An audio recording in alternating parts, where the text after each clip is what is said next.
Hello वाला मित्रों, जय गुरुदेव, जय श्री राम, हर हर महादेव, सनातन धर्म की जय हो। मित्रों, आ मनुष्य जन्म है ने ए बहु किमती वस्तु है। आ धरती पर घना प्राणीओ है, जात पातना मोटा मोटा प्राणीओ है, पण एमां मनुष्य है ने आपणे मनुष्य बधा करता बुद्धिशाળી भगवाने बनाया है।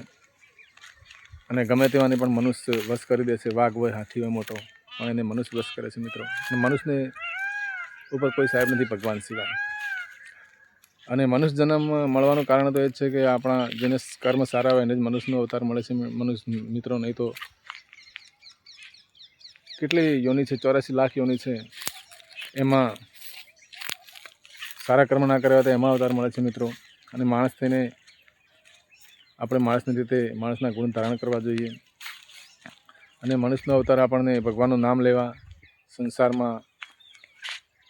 સંસારનું પણ કરવાનું છે અને ભગવાનનું નામ પણ લેવાનું છે આત્મકલ્યાણ માટે મિત્રો। કેમ કે આ જીવન પૂરું થાય એટલે જીવન પતી નથી જતું, આત્મા મરતો નથી, શરીરનો નાશ થાય છે, આત્મા અમર છે અને આત્મા બીજે અવતાર લે છે। અને ભગવાન કૃષ્ણએ ગીતામાં કહ્યું છે કે અર્જુન, મનુષ્ય જેમ આપણે કપડાં જૂના થાય તો એ જૂના કપડાં ઉતારીને નવા ધારણ કરે છે, એમાં શરીર જૂનું થાય એટલે આ જીવાત્મા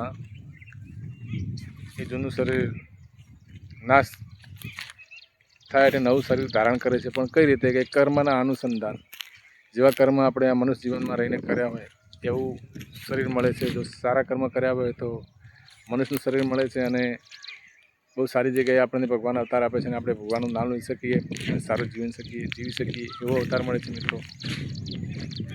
અને જો મનુષ્યને પણ પશુ સમાન જીવ્યા હોય તો પછી પશુનો અવતાર આવે છે, કીડે મકોડામાં, કૂતરા બિલાડામાં। કેટલા ચોમાસામાં કેટલા નાના જીવ પડશે, કલાકનું આયકું હોય છે, 84 લાખ યોની છે, એમાં જવું પડે છે મિત્રો। અને બહુ દુઃખી આત્મા થઈ જાય છે, આત્મા એનો શરીર બદલાઈ જાય છે।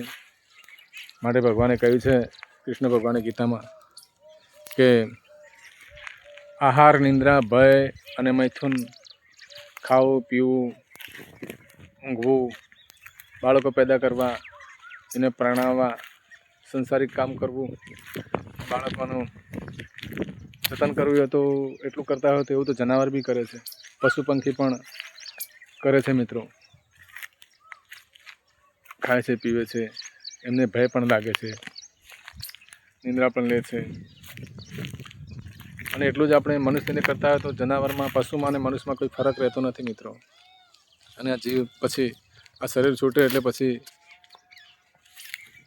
પશુનો જ અવતાર આવે છે મિત્રો। અને બધી જે યોનિ દેખાય છે બીજા બધા જીવ છે ને એમાં જઈને પછી એકવાર મનુષ્યનો અવતાર મળે છે। તો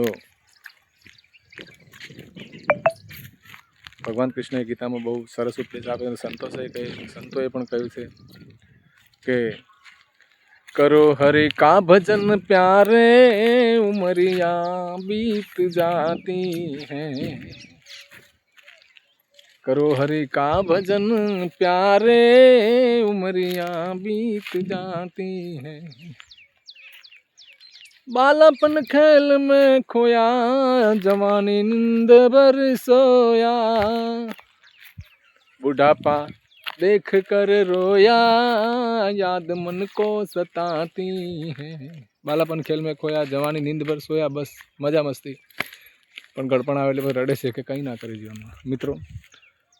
તો આ મનુષ્ય જન્મ આપણને ભગવાને આપે છે, હમણાં પૂરો થઈ જશે, 25, 50, 80 વર્ષ પછી કોઈ નહીં શકે બેસી, 25, 50, 80 ને પછી કોઈ નહીં શકે બેસી મિત્રો। આપણે નહીં બેસી રહી શકીએ અને ગમે એટલા આપણે શક્તિશાળી હોઈશું, ગમે એટલી મિલકત હશે, પણ ભગવાનના ઘરે જવું પડશે અને આપણે આપણો પ્રાણ છૂટે છે એટલે ભગવાન જરૂર હિસાબ માગે છે, આપણા કર્મોનો હિસાબ ભાઈઓ માગે છે અને આપણે હિસાબ આપવો પડે સારા કર્મ કરવા।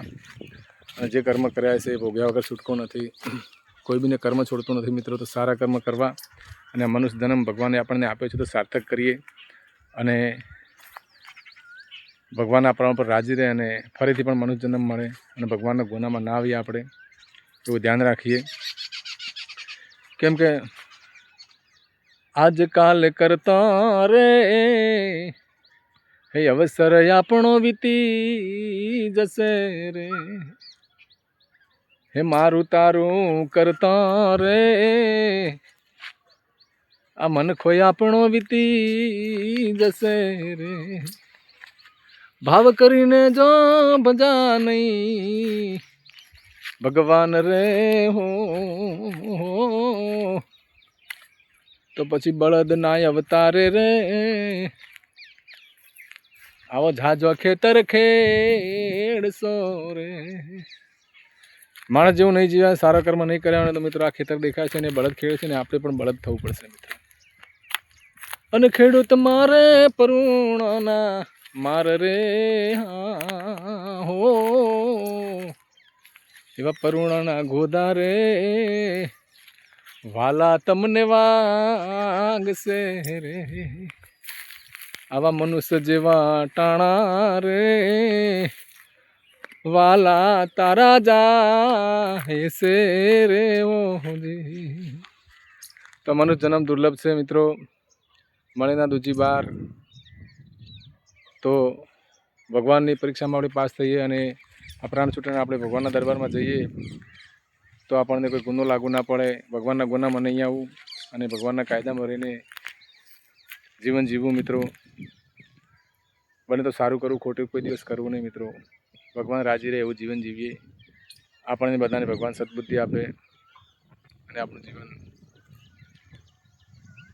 કોઈ ડાઘ વગરનું જીવાય અને ભગવાનની આગળ આપણે માથું ના ઝુકાવીએ એવું જીવન ભગવાન આપણને આપે એ સાથે જય ગુરુદેવ જય શ્રી રામ હર હર મહાદેવ સનાતન ધર્મ કી જય હો જય શ્રી કૃષ્ણ